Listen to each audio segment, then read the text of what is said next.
Hello everyone, আমি English দিদিমণি। এই চ্যানেলে তোমাদের সবাইকে স্বাগত জানিয়ে আজকের ক্লাস শুরু করছি।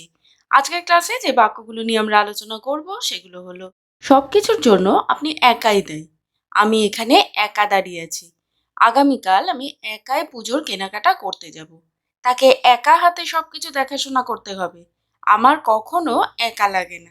তাহলে দেখো, এই সেন্টেন্সগুলো থেকে কি বুঝতে পারছি যে আমাদের আজকের আলোচনার বিষয় হচ্ছে একা। তাহলে বাক্যে যখন এই ধরনের শব্দ থাকবে যে একা বা একাই, তখন আমরা কিভাবে সেই বাক্যগুলোকে তৈরি করে নেব। এবার তার জন্য আজকে আমরা 3টে ইংলিশ ওয়ার্ড নিয়ে আজকের ক্লাসে আলোচনা করে নেব।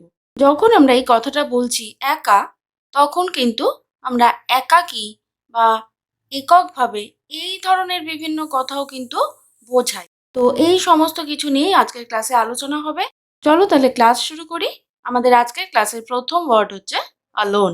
এখানে আমরা প্রোনাউন্সিয়েশনটাও নিচে বাংলায় লিখে নিয়েছি যাতে সকলের বুঝতে সুবিধা হয়। এবার অ্যালোনকে আমরা ইংলিশ সেন্টেন্সে দুভাবে ব্যবহার করতে পারি। একটা হচ্ছে অ্যাডজেক্টিভ আর একটা হচ্ছে অ্যাডভার্ব। আর এর মিনিং কি? এর মিনিং হচ্ছে একা, মানে আর কেউ নেই, আমি একা। আর এই যে যখন আমি বলছি যে আমি একা, তখন কিন্তু আমি এটাই বোঝাচ্ছি যে আমি ফিজিক্যালি একা। ঠিক আছে? ধরো এখন আমি একা তোমাদেরকে ক্লাস করাচ্ছি, তাহলে আমার আশেপাশে আর ফিজিক্যালি কিন্তু কেউ নেই। আমি একাই বসে তোমাদেরকে ক্লাস করাচ্ছি। বা কেউ যদি এই ভিডিওটা শুনছো, তাহলে সে হয়তো একাই বসে শুনছো, তার আশেপাশে আর কোনো মানুষ নেই, সেই অর্থে কিন্তু একা। এই অ্যালোন ওয়ার্ডটা যখন আমরা ব্যবহার করি, তখন এটা কিন্তু মাথায় রাখতে হবে যে কেউ একজন অ্যালোন মানে একা আছে, তার মানে কিন্তু সে একাকী এটা কিন্তু কখনোই নয়। একা থাকলেই যে একাকীও হয় তা কিন্তু নয়। একাকী হচ্ছে একটা মেন্টাল স্টেট আর অ্যালোন হচ্ছে একটা ফিজিক্যাল স্টেট। আমাদের আজকের ক্লাসের প্রথম বাক্য, আমি এখানে একা দাঁড়িয়ে আছি। I am standing here alone. I am standing here alone. তো যখন এইভাবে আমরা বলছি, তার মানে কি আমার আশেপাশে আর কোথাও কেউ নেই বা কোথাও কেউ দাঁড়িয়ে নেই। ঠিক আছে? এভাবেও বলতে পারি। তাই জন্য বলছি কি যে আমি এখানে একা দাঁড়িয়েছি। I am standing here alone. Next sentence, আমি একাই মুম্বাই যাচ্ছি। I am going to Mumbai alone. I am going to Mumbai alone. আমি একাই মুম্বাই যাচ্ছি, মানে আমার সাথে আর কেউ থাকছে না বা আমার সাথে আর কেউ যাচ্ছে না। আমি মেয়েটির সাথে একাই 30 মিনিট কথা বলেছিলাম। ইংলিশে কিভাবে বলছে? I spoke to the girl alone for 30 minutes. তার মানে আমি যখন মেয়েটার সাথে কথা বলেছিলাম, তখন সেখানে আমার আশেপাশে আর কোনো মানুষ ছিল না যে আমাদের কথোপকথনটা শুনতে পেয়েছে। তো সেই অর্থে কিন্তু এই সেন্টেন্সটা আমরা তৈরি করে নিয়েছি। নেক্সট সেন্টেন্সটা দেখে নিচ্ছি, শিশুটিকে বাড়িতে একা ফেলে রেখে গিয়েছিল। তো আমরা এভাবেও বলতে পারি যে তারা শিশুটিকে বাড়িতে একা ফেলে রেখে গিয়েছিল, বা এভাবেও বলতে পারি যে বাবা মা শিশুটিকে বাড়িতে একা ফেলে রেখে গিয়েছিল। তাহলে ইংলিশে এবার এই সেন্টেন্সটা আমরা কি করে বানাচ্ছি? The child was left alone in the house. The child was left alone in the house. তার মানে বাড়িতে আর কোনো মানুষ ছিল না, বাচ্চাটা একদম একাই তার বাড়িতে ছিল। নেক্সট সেন্টেন্স, সবকিছুর জন্য আপনি একাই দায়ী। ঠিক আছে? তার মানে এখানে কোনো একজনকে সম্পূর্ণভাবে দায়ী করা হচ্ছে এবং তার জন্য আর কেউ দায়ী নয়। ইংলিশে কিভাবে আমরা এই কথাটা বলতে পারি? You alone are responsible for everything. You alone are responsible for everything, no one else, মানে আর কেউ নয়। নেক্সট সেন্টেন্স, তিনি বলেছিলেন যে তিনি কাজটি একাই করতে পারবেন। He said he could do the task alone. He said he could do the task alone, মানে ওনার এই কাজটা করার জন্য আর কারুর সাহায্যের দরকার হবে না। তিনি মনে করেছিলেন যে তিনি একাই যথেষ্ট এবং তিনি নিজেই কাজটা করে নিতে পারবেন। আপনি কি একা থাকতে পছন্দ করেন? Do you prefer to be alone? Do you prefer to be alone? বা আমরা এটাকে এভাবেও বলতে পারি যে do you prefer to stay alone? Do you prefer to stay alone? তো দুটো সেন্টেন্সই কিন্তু হবে। এখানে আমরা বিও ব্যবহার করতে পারি, স্টেও ব্যবহার করতে পারি। নেক্সট সেন্টেন্স, আগামীকাল আমি একাই পুজোর কেনাকাটা করতে যাব। Tomorrow I will go for Puja shopping alone, মানে আমি একাই কেনাকাটা করতে যাব আর আমার সাথে কেউ যাবে না। আশা করব যে অ্যালোন দিয়ে কিভাবে সেন্টেন্স তৈরি করতে হয় আমরা এতগুলো এক্সাম্পল সেন্টেন্সের মাধ্যমে সেটা বুঝতে পেরেছি। চলে যাচ্ছি আমরা নেক্সট ওয়ার্ডে। নেক্সট ওয়ার্ড হচ্ছে সিঙ্গেল, SINGLE। সিঙ্গেল, সিঙ্গেল হচ্ছে অ্যাডজেক্টিভ। এবার সিঙ্গেলেরও বিভিন্ন মানে আছে। সেটাকে আমরা একাও বলতে পারি, এককও বলতে পারি, একলা বা একটি। এই বিভিন্ন অর্থে কিন্তু আমরা সিঙ্গেলকে ইংলিশ সেন্টেন্স বানানোর জন্য ব্যবহার করে নিতে পারি। এবার আরেকটু ভালোভাবে বোঝার জন্য আমরা কয়েকটা সেন্টেন্স এক্সাম্পল হিসেবে দেখে নিচ্ছি। সিঙ্গেল দিয়ে ফার্স্ট সেন্টেন্স, আমি একা। এবার এই একা আমরা তখন বলি যখন কেউ অবিবাহিত থাকে, সেই অর্থে একা। ঠিক আছে, তাহলে ইংরেজিতে কিভাবে বলছি? I am single. I am single, আমি একা। নেক্সট সেন্টেন্স, তিনি একজন একা মা।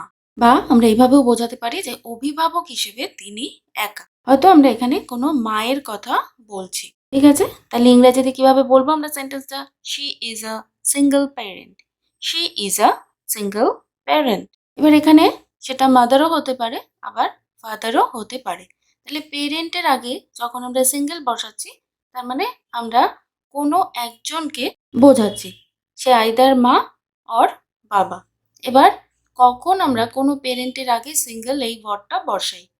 যখন সেই একজন, মানে একজন মা বা একজনই বাবা সোললি পুরো রেসপন্সিবিলিটি সামলায়, তার বাচ্চাকে সামলায়, তার পুরো ফ্যামিলিকে সামলায়, এবং তাতে অন্যজনের, মানে মা হলে বাবা বা বাবা হলে মা, এই অন্যজনের কোনো কন্ট্রিবিউশন বা কোনো ইনভলভমেন্ট একেবারের জন্যই থাকে না। এবার আমরা দেখে নিচ্ছি নেক্সট সেন্টেন্স, তাকে একা হাতে সবকিছু দেখাশোনা করতে হবে।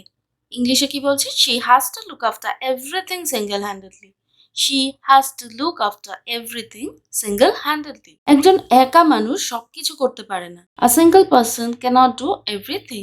আ single person cannot do everything. বা আমরা এভাবেও বলতে পারি যে one single person cannot do everything. তার বোঝার জন্য একটি শব্দই যথেষ্ট ছিল। ইংলিশে কিভাবে বলছি? One single word was enough for him to understand. One single word was enough for him to understand. বাড়িতে একজন লোকও ছিল না। There was not a single person in the house. There was not a single person in the house. Single ওয়ার্ডটাকে কিভাবে সেন্টেন্সে ব্যবহার করতে হবে সেটা কিন্তু আমরা কয়েকটা এক্সাম্পল সেন্টেন্সের মাধ্যমে দেখে নিলাম। এবার আমরা যে ওয়ার্ডটা নিয়ে আলোচনা করব সেটা হচ্ছে লোনলি। LONELY, lonely. এই ওয়ার্ডটাকেও আমরা অ্যাডজেক্টিভ হিসেবে সেন্টেন্সে ব্যবহার করে থাকি। একা, একাকী, নির্জন কিংবা নিরিবিলি, এই অর্থগুলো প্রকাশ করার জন্য কিন্তু আমরা লোনলি এই ইংলিশ ওয়ার্ডটার ব্যবহার করে থাকি। এবার যখন আমরা এই ওয়ার্ডটা বলি যে লোনলি, এটা কিন্তু একটা কমপ্লিটলি ফিলিং। ঠিক আছে, তো যখনই কোনো কিছু ফিলিং হয় তখন কিন্তু সেটা ইমোশনাল কিংবা মেন্টাল স্টেটের ওপরে ডিপেন্ড করে। ঠিক আছে, তো এই জায়গাটা কিন্তু ক্লিয়ার করতে হবে। তো লোনলি ওয়ার্ডটা তখনই আমরা কোনো সেন্টেন্সে ব্যবহার করি যখন কোনো ফিলিং আমরা প্রকাশ করছি। ঠিক আছে, কিরম feeling?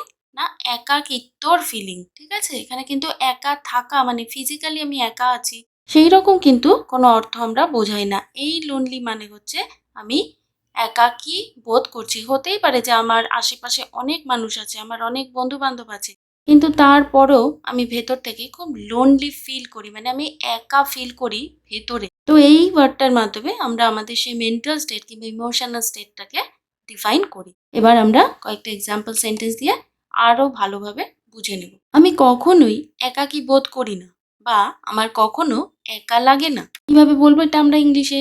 I never feel lonely. I never feel lonely. Next sentence, এই জায়গাটা বেশ নির্জন। This place is quite lonely. This place is quite lonely. এবার এখানে দেখো এই সেন্টেন্সে আমরা লোনলি দিয়ে কিন্তু নির্জন বা নিরিবিলি এরকম একটা অর্থ বোঝাচ্ছি। যদিও তিনি একা থাকেন, তিনি একাকিত্ব অনুভব করেন না। ইংলিশে কিভাবে বলছি? Although he lives alone, he does not feel lonely. Although he lives alone, he does not feel lonely. মানে সে একা থাকে। ঠিক আছে, তার মানে তার সাথে আর কেউ থাকে না বা তার পরিবারে আর কেউ নেই, সে একাই থাকে, কিন্তু তারপরেও সে একাকিত্ব অনুভব করে না। নেক্সট সেন্টেন্স, সেই ঘটনা তাকে একাকী করে তোলে। That incident made him lonely. That incident made him lonely. সে সব সময় তার একাকী শৈশবের কথা ভাবে। She always thinks about her lonely childhood. She always thinks about her lonely childhood. এবার আজকের যে তিনটে ওয়ার্ড নিয়ে আমরা আলোচনা করলাম সেটা আমরা আরেকবার দেখে নিচ্ছি। প্রথমে আমরা কি দেখেছি? অ্যালোন। অ্যালোন দিয়ে আমরা একা, একমাত্র এই অর্থগুলোকে প্রকাশ করেছি। তারপরে আমরা কি দেখেছি? সিঙ্গেল।